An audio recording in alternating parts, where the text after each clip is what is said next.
So yeah, that's the crazy part. So Lynch, because 24 Deep was a good album, and I know it did well. That got people familiar with you. But Season of the Sickness was a whole nother level.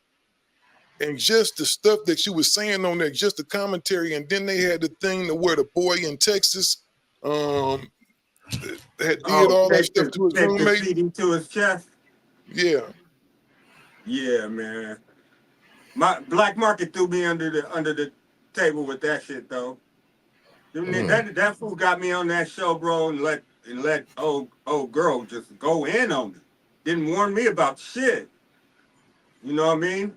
He just said, man, just go up on her, let him know, you know, it's your music and everything. He was in the audience, didn't even have my back.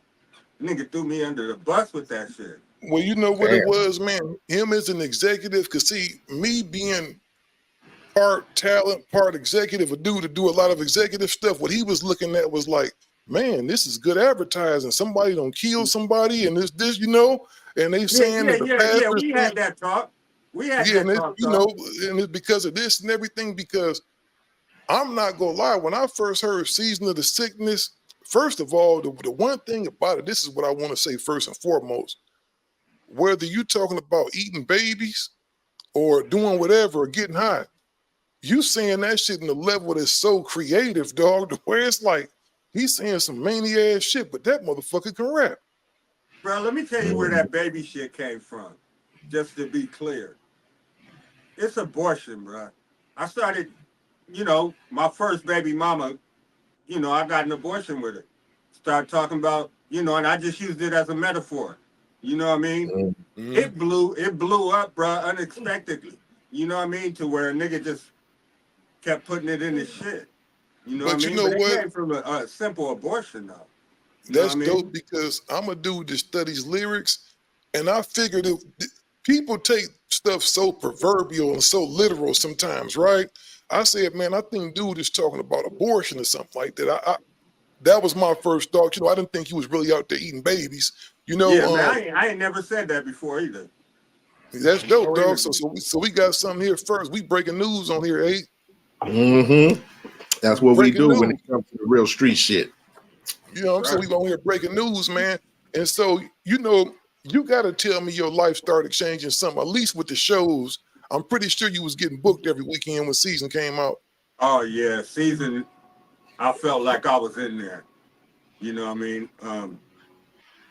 That was like the best times of my life, like from 92 to like 98, from going to like Jack the Rapper to battling rappers at Jack the Rapper. I remember this little, let me, I don't know why this shit's going shit. Hold on.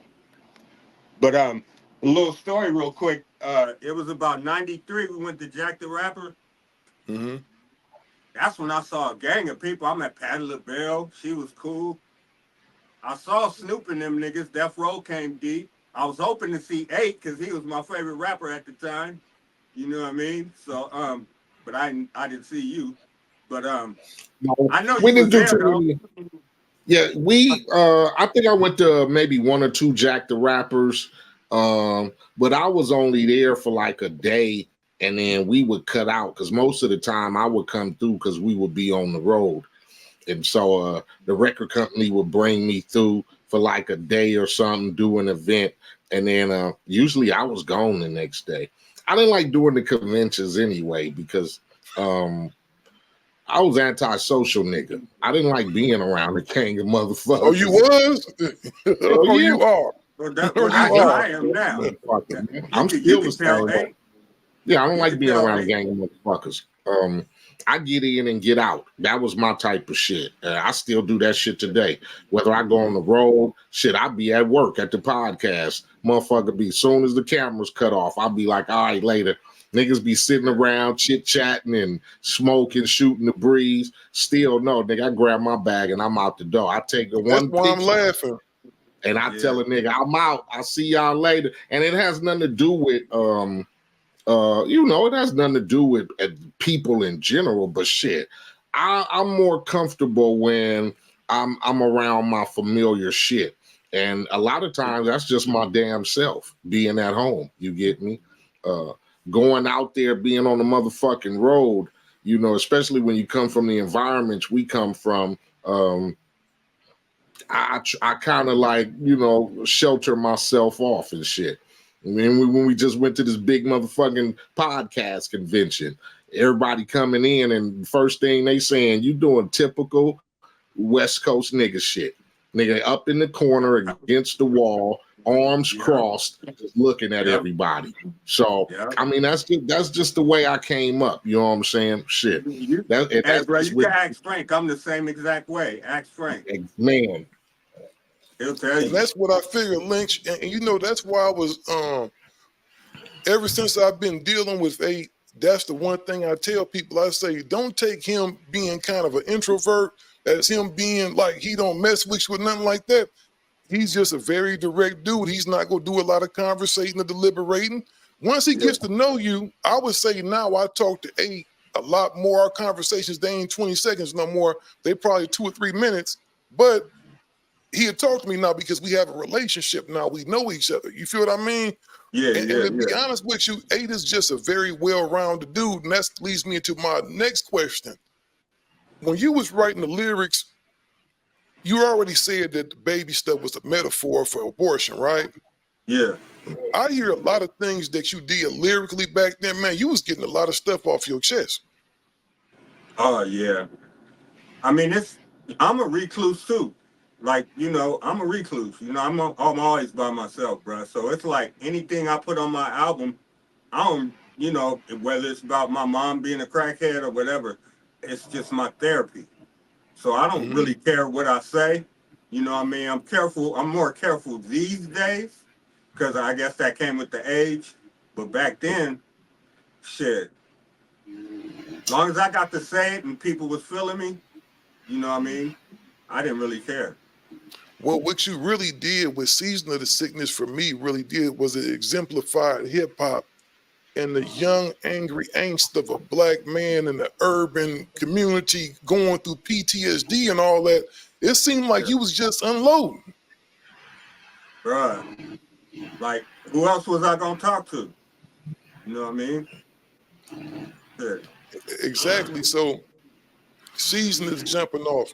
You on Priority Records, who at that time, Priority had probably one of the bombest gangster rap rosters of all time. Yeah. They was popping. They was deep too. They was popping out. Priority was like our, I guess was like our rap a lot. You feel me? Yeah. Not to discredit, you know, Death Row or Ruthless or none of that, but outside of that, I guess that was like, you know, because Priority had all the nigga shit. You know, they had Cube, they had y'all shit, they had motherfucking P shit. You know what I'm saying? Mac 10 ran Who Banging through there, you know, so it definitely was the home of, let's say, the black independence. Yeah. Yep. Damn sure was. You didn't see too many. You give me like the big labels and shit. But as far as Priority was concerned, they roster as far was full of just the homie shit. You get me? And if you was a black entrepreneur trying to get your label off, you got artists. They was probably a good place to go. Yeah. To this day, I'm fucking with Fred from Priority Records. Okay. He got his RBC. That's who dropped that season 2. Oh wow. So you know, I've been in Priority. I've been in touch with Priority all the years when Snoop, you know, was a little ahead of it for a minute, and all that. You know what? You don't mention Snoop's names a couple of times. This is something I'm gonna say, and I don't want internet. So I'm telling y'all now, don't come with the BS because this is not no knock to him. I heard Snoop prior to when he got with Dre, right? Snoop always had the real laid back, syrupy flow. But I think he got him a dose of that Lynch back then because he started getting more aggressive. The way you spit your bars, you know, with the coming up, you know, you had a certain swing to your stuff. And I noticed a lot of people kind of took liberty with that back in the day. Shit. I never heard about Snoop, but I heard it about a couple with some rappers that not even on that scale, you know. Oh yeah, you know you finna get hit up by 1,000 niggas still. Oh, and it's not me saying because Snoop is one of the greatest. You know what I mean? It's not me saying nothing, but that doesn't mean you can't be influenced by somebody. Yeah, You know, true. I used to think Snoop stole my little cap thing. My little cap thing. I always wore this cap. Mm-hmm. But you That's know, it was a crazy. little joke I had in my head though. Mm-hmm. Yeah, Snoop, shout out to Snoop Dogg. Since junior high school. So he's always had his flow. You get me? Mm-hmm. Now, always people are gonna feel like we all get a little influences from somewhere. You'll get me. But I've been knowing Snoop since junior high school. He's always had that laid back flow. So it's all good. But we get our influences from places. You get me? Shit. Yeah, I was and ain't nothing wrong with that. I was influenced by motherfucking Rakim and shit. Before I even heard a Eazy-E record, I used to just listen to New York rap. So Rakim was a heavy influence. You know what I'm saying? Even when Eazy and them first broke out, I just thought that was the dopest shit. You get me? Niggas, we was gang everybody thought that at the time, bro. I think that was the consensus. Lynch, who was your biggest influence? Rakim. That's what I'm saying. Rakim Allah. Rakim Allah is there. I think everybody's that was the first dude that came out because he made it to where when you heard everybody else's stuff, it kind of sounded like comparing Mozart to, or a great poet to Dr. Seuss almost. He made all this shit sound like Dr. Seuss. Yeah. I liked LL too. The older LL, the old school LL. Mm-hmm. Rock the Bells LL. Right. I was heavy into him too. Kumo D. You know what I mean? Kumo D taught me about wordplay. I be doing the wordplay shit.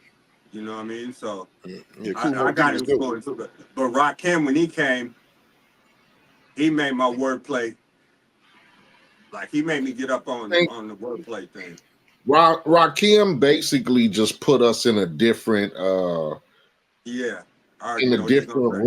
of what was considered rap. You get me? He just took it from motherfucking, I guess, what you thought was just fun and people whatever. He took it from the hip to hop to hippie shit, and he put it in a place to where niggas could idolize the shit, because now you looking and you listening to a nigga who you feel represents you. You get me?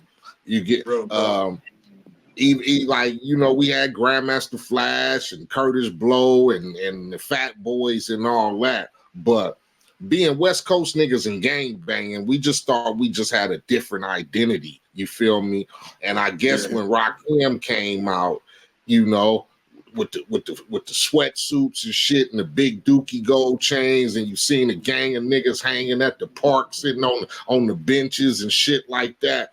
It reminded me of the D boys in the hood. You get me? Of the niggas who was balling in the neighborhood. So that's because niggas was wearing funny outfits and different kind of shit before that. And so when he came along, he was like a regular nigga to us. You know what I'm saying? So that's why Rakim was so much influential on my rap career, because it wasn't the Fat Boys with funny shit, and then it wasn't Grandmaster Flash and them with the psychedelic outfits and all that, like the bands of the 70s and shit. That was more that type of shit. So Rakim definitely.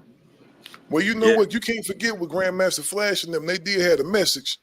The message was hard. The message, that was hard as fuck. No doubt. But when you watching them and then you listening, it's a different element. You get me? You can just hear the message and you can put yourself in that type of situation. But when I turn on the TV and I see these niggas looking like they from outer space in the clothing, I'm like, what the fuck is that? That ain't nothing. With the first shoulder pads on and stuff and the leather pants and stuff. That definitely ain't over here. nigga, we khaki suit 38 straps and ready to bust on a nigga. So I get what you're saying the message, and nigga, broken glass everywhere, but nigga, we like, nigga, please. Yeah. That is not our imagery. So that's what made it like, okay, I like these niggas, but then even when the message went off, you get me? Now you got white lines, and you was like, man, we on some different shit over here, homie.